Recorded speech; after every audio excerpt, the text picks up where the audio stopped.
Megan, comp prep time. So today we are up to, on my schedule, number 4, getting in or not.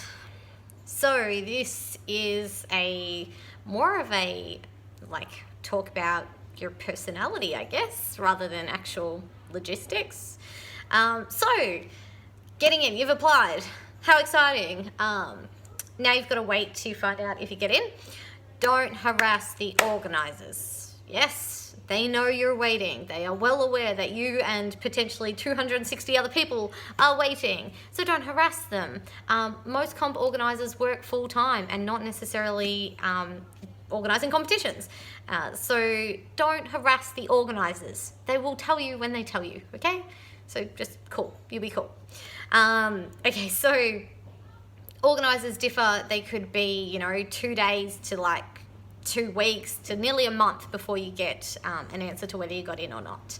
They also let you know in very different ways. So some of them, or most competitions, will send you an email to tell you that you got in or that you didn't get in, and this usually happens before they announce it on social media.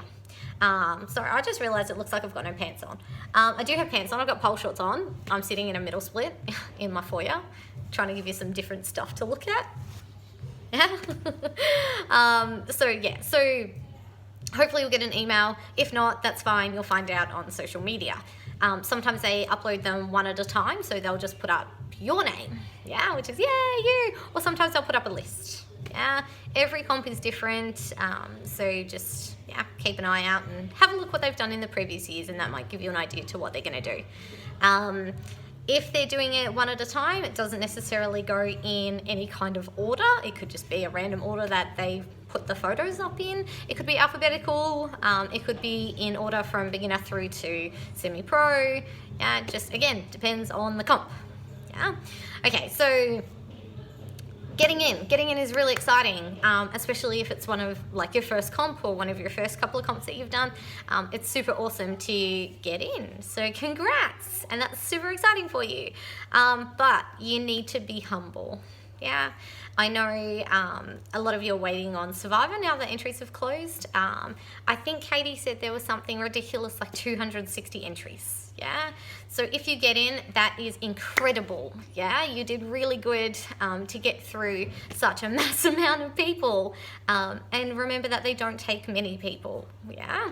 Most competitions will take very few. I think Miss Pole, because it's one section, is the biggest that I know of, and I think they still only take about 20-25.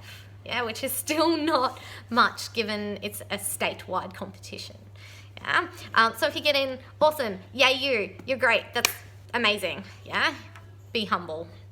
Don't rub it in all over Facebook, especially if you know people who have also applied who may not have gotten in.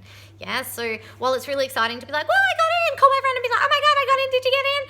She might not have. So just be cool in how you approach that. So be excited. That's great. Really be excited. Be proud of yourself.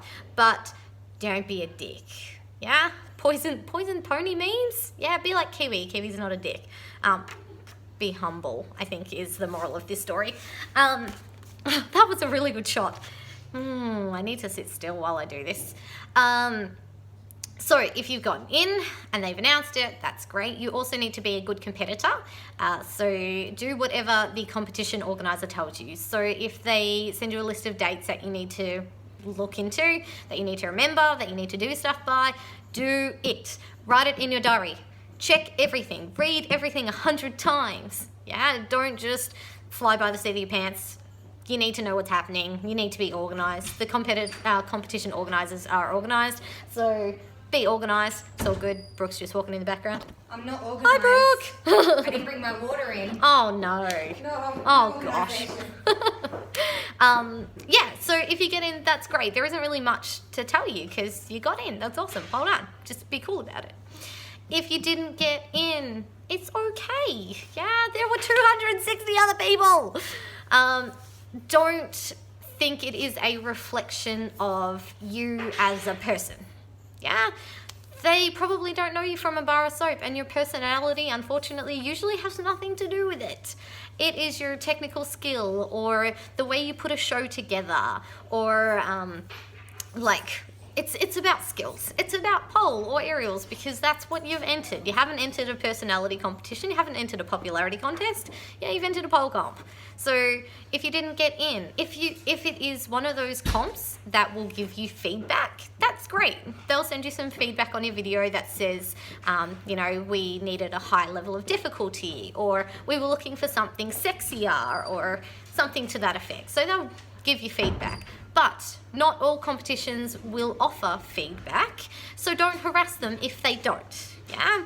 So if they are offering feedback, that's great. Don't hassle them. Again, competition organizers are people who have jobs. Yeah.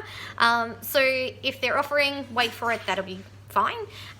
If not, you can always ask. So you could always send them an email and just say, look, just wondering if you could give me some feedback. If they say no, sorry, we had 260 entries, that's fine. What you can do is, hopefully you've got a coach, we've talked about this in the past, or even some friends or some colleagues that you know that could help you. They can have a look at your video and have a look into why or why not you got in. It's usually... I shouldn't say usually, that's generalizing. It's not general at all. It's very varied depending on the competition. You could be the most skilled pole person in the entire universe, but if you enter a competition like Rising Stars or Survivor or like Pole Theatre that want a show, it doesn't matter how good you are if you're not giving the organisers what they want. Similarly, in that if you, have the best stage presence ever, and you're great with props and themes and costumes, that's great. But if you've entered Frisk or Miss Pole and they want you to do sexy, and you did something that was not sexy, or it was like a little bit sassy when they wanted exotic, it could be something like that, yeah? So don't take it personally. It's probably absolutely nothing to do with you as a person, because like we said, they're looking at what their criteria is for their competition. So they're looking for shows or a certain style or a technical ability. So we talked about criteria and stuff, and having things like Arnold, where they're looking for tricks. So lucky for me, I didn't have to audition for that one. But if that's what they were looking for, and you sent in a routine that was great and it was funny and you had props, but you only did, one static combo and one spin combo, it might not have been enough. It could also be other factors. We talked about auditions. You could have had really bad lighting. Your video might not have worked. You might have, done nothing in your video. You might not have showed them the skills that you need to show. So there are lots of reasons you might not have got in. It's not the end of the world. There are a million pole comps out there, especially at the moment. So if you didn't get into one, that doesn't mean you're not going to get into the others. Use it positively. It could be a blessing in disguise. When I didn't get into VPC, I was so upset about it, and I had a big meltdown. But then I had a lot of things happen in my life just before VPC, and I got really sick. Had I been in it, that would have been a disaster. Yeah, so it could be a blessing in disguise. So don't always think that it's the end of the world. Also, if you do get feedback, or if your friends or your colleagues or your coach can give you feedback, it might be a good learning curve. So it might be the fact that, yeah, you didn't have hard enough tricks. That's okay. You can spend the next however long leading up to your next audition working on that. Yeah, it's good for those things. It's sometimes good to not get into things, because it'll mean that you work harder. If you got into everything first time, every time, then you'd probably think you're pretty good and you might not need to work on stuff. Yeah, which is not the case, because we all need to work on stuff all the time. Even if you're a pro and you win stuff, even if you are Miss Philly or Beth or Amy Hazel and you've won everything, there's probably always something that you want to work on, or that you could work on to be even better. Yeah, so if you don't get in, it's okay. Yeah, don't beat yourself up about it. Yeah, you can be upset. That's okay. That's fine. We're human. We cry and stuff. But don't beat yourself up about it. You're gonna work harder. You're gonna work smarter. You're gonna research your comps better. You're gonna put together a better audition video for next time. You're gonna be super motivated to get into that comp next time, or the next comp that's coming up. Yeah. So it's not the end of the world. At the end of the day, it's a pole comp. It's not going to kill you. Yeah? I know it's exciting to get in and it's shit to not get in, but, oh, sorry, I swore. That's okay. Yeah? But it's okay. You do pole for the fun of it, right? Or for the fitness, or for the friendship. Not necessarily about winning a little piece of material or a trophy. Yeah? So, if you got in, awesome. Congrats. Well done. Be a good competitor. I'm also going to do a series about that, because being a competitor is a whole other ball game. Yeah? So, awesome. Be humble. Listen to your organizers. Thank the competition, the comp organizers. Be kind to your friends who didn't get in.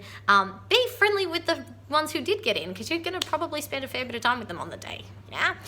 If you didn't get in, it's okay. You're still awesome. Yeah, you worked your bum off to get an audition video in, and you auditioned and you bit the bullet and you went for it, so you're great too. Yeah, so just keep working really, really hard, and enjoy it. Remember, we do pole because we like it. Yeah, if you're crying about it, that's not enjoyable. Yeah, so enjoy it. There's nothing really super helpful in this video. Just keep being awesome. Until next time. What are we going to do next time? Oh, we're going to talk about actually doing routines next time. So I'm probably going to be in the studio instead of in the foyer, which will be cool. Alrighty, guys. Stay humble. I forgot. Don't badmouth the competition. Don't belittle yourself or your audition video. Sorry, I forgot that bit and then I remembered. So, if you got in, don't be that guy that's like, oh, I'm so surprised I got in because my video was really bad. Because all of those people who worked their ass off to get a good audition and didn't get in are now gonna wanna punch you, yeah? Obviously, you did all right, so don't be that person that's like, oh, I'm really crap, so everyone will say good things about me. Nobody likes that person. So, be proud, yeah? Even if it wasn't your best work, it was obviously good enough to get in. Be humble. What was the other one? Don't badmouth the comp. If you ever want to do competitions, don't badmouth the comp. Yeah, if you get in and you don't get in, don't badmouth the comp. Also remember, competition organizers are people. If you're badmouthing their competition, you're essentially badmouthing them. That's not nice. Again, it's a pole comp, yeah? You'll be okay. There are others. So if you didn't get in and you're upset and you want to have a little sook to your mum or your bestie, that's fine. Don't get on social media and be like, I didn't get in because blah, blah, blah, yeah? Unless it's like me and it's my fault and I got on Facebook and was like, I didn't get in because my video didn't work. That was my own fault and that was a lesson to all of you guys, yeah? Okay, I think I'm done now.